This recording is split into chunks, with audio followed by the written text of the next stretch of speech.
Fala, gurizada! Então, estão prontos para embarcar nessa nova aventura, que é aprender essa linguagem Kotlin? É uma linguagem bem atual. Esse é o site que vocês podem acessar para ter informações completas sobre essa linguagem. Eu me chamo Rafael Vieira Coelho, muito conhecido como Coelho. Esse é meu e-mail. E a gente vai aprender essa linguagem que é bem recente, ela não surgiu por si própria, ela surgiu como um auxílio à linguagem Java.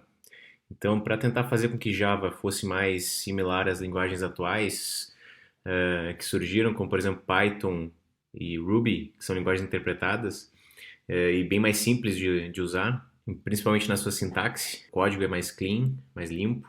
Então, foi inventada essa linguagem Kotlin para ser usada tanto para web quanto para Android, é muito usada em Android.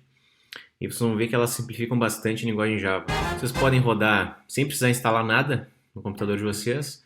Vocês podem acessar esse link, que depois eu vou colocar nos comentários. E no próprio site do Kotlin, ele tem uma área de playground, que é para vocês poderem codificar, fazer algum código ali em Kotlin e já rodar ele naquele botãozinho ali de play. Esse exemplo básico que eles dão ali é um Olá Mundo, uma função main. A gente vai ver na sequência várias facetas dessa linguagem nesse videocurso. Então aqui, lembrando Java tradicional, que a gente tem uma classe bem simples de pessoas. Então essa classe person, além de ter o nome dela que é person, a gente tem os atributos, que eu tenho dois atributos, name e age, nome e idade, com uma string e outra inteiro. Os dois são privados e são finais.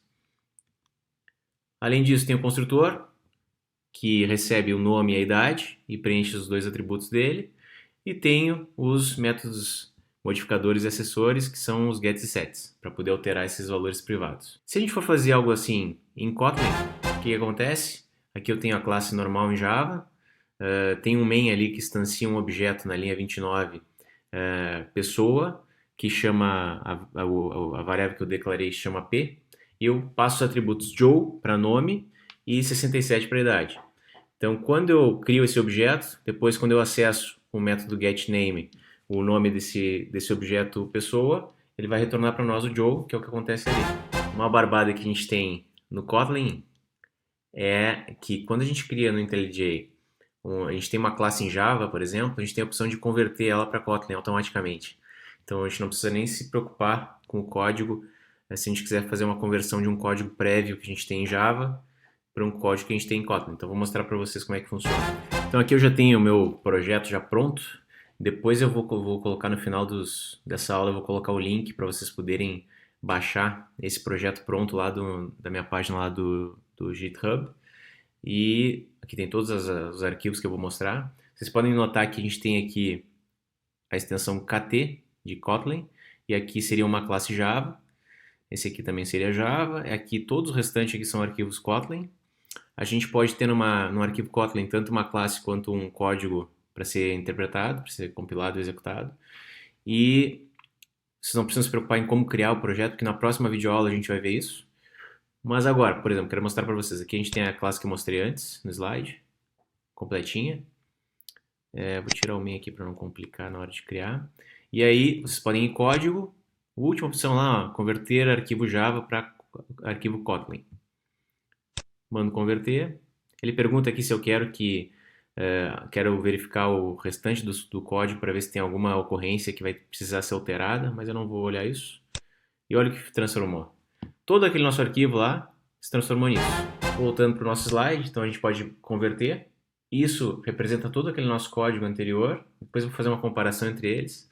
Então isso significa que eu defini uma classe em Kotlin chamada person, no qual eu tenho dois parâmetros, dois atributos, desculpa, que é o name e o age.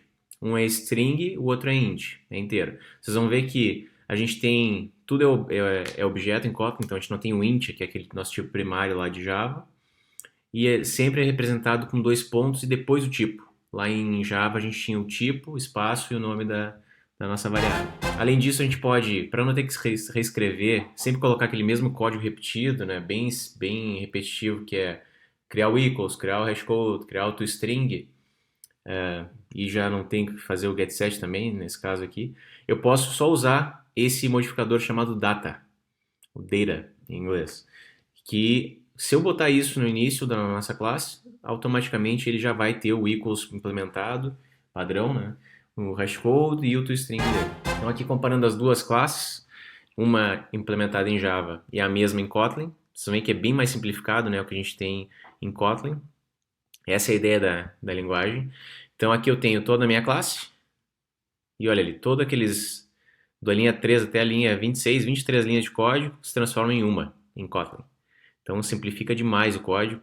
E a nossa função main, a gente tem lá o nosso static main. Mesmo o main, vocês podem ver que ele é bem mais simplificado.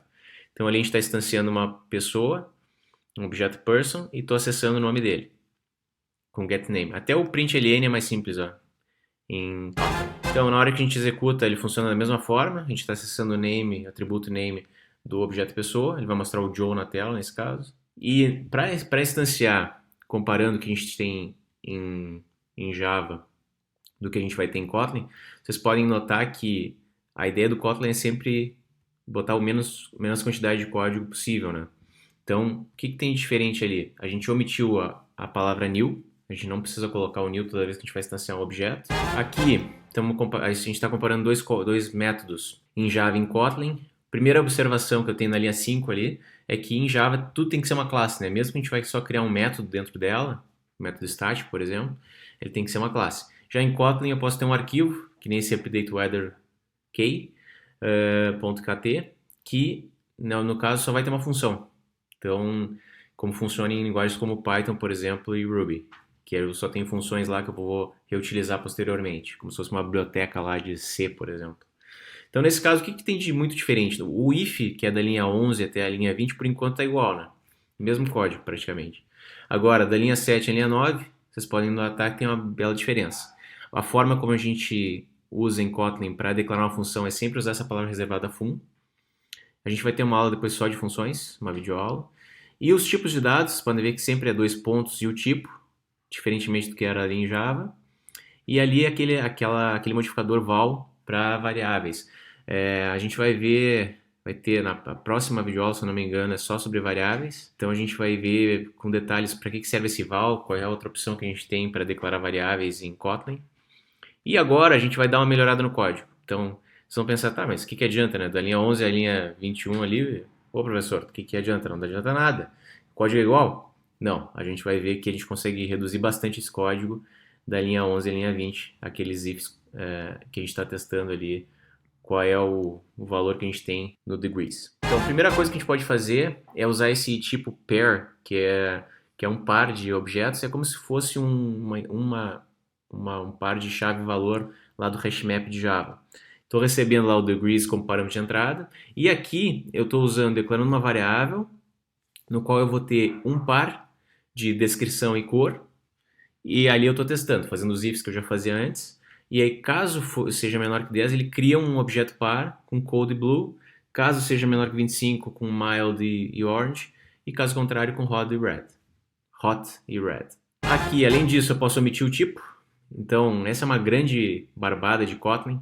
Eu não posso fazer que nem em Python, que o tipo é inferido pela própria linguagem. Então, ali em description, por exemplo, quando eu criar o pair, ele já vai saber que é uma string, porque eu estou passando uma string para description. Então, e quando eu passar uma num ali para o color, aí ele já vai saber que é isso. Além disso, posso usar o when. A gente vai ter uma aula só sobre condicionais futuramente, mas tem essa barbada do when ali, que é como se fosse um switch case em Java, e ali eu estou testando se o degrees é menor que 10, então ele já dá para omitir o código, transformar todo aquele nosso if numa linha só, através do uso do lambda, que é aquela setinha. Então ali ele já está criando o pair, já está fazendo tudo. E olha, a gente transformou já em 3 linhas praticamente os nossos condicionais que a gente tinha antes em Java. Por fim, posso omitir a instanciação do pair também, usando aquele to. Então é muito, muito barbado. Então todo o nosso código que a gente tinha em Java lá se transformou nesse código em Kotlin. Ele faz exatamente a mesma coisa. E herança? Como é que funciona uma herança em Kotlin? Então, por padrão em Kotlin, todas as classes são finais. Se a gente não quiser que seja final uma classe, a gente tem que usar o modificador open. Então é bem diferente isso do que era em Java. A mesma coisa acontece com os métodos. Então sempre que eu quiser que o método não seja final, eu tenho que botar o open antes. É isso que acontece nas duas primeiras linhas de código ali que eu tenho, na 1 e 2, naqueles dois comentários. Então, eu primeiro digo que a classe dog não é final e que o método sayHello também não é final. A função ali não é final. Então, quando eu crio a outra classe Yorkshire, essa sim é final, porque eu não coloquei o open. E com o 2 pontos eu estou definindo quem é a minha superclasse, que no caso é o dog. Eu tenho que sempre colocar o parênteses ali para representar o construtor de dog. Então, se ele tiver parâmetros, como a gente vai ver na sequência, para os atributos no construtor, a gente vai ter que colocar eles ali. Então, ali a gente está sobrescrevendo com um modificador override no 4, a função sayHello. Então, quando eu criar um objeto Yorkshire, o que vai ser escrito na tela é with. Quando a gente criar um dog, simplesmente, vai ser o wow. Então, lá embaixo na nossa função main, eu crio uma variável dog, defino que ela é do tipo dog mesmo, mas que ela vai ser instanciado um objeto Yorkshire.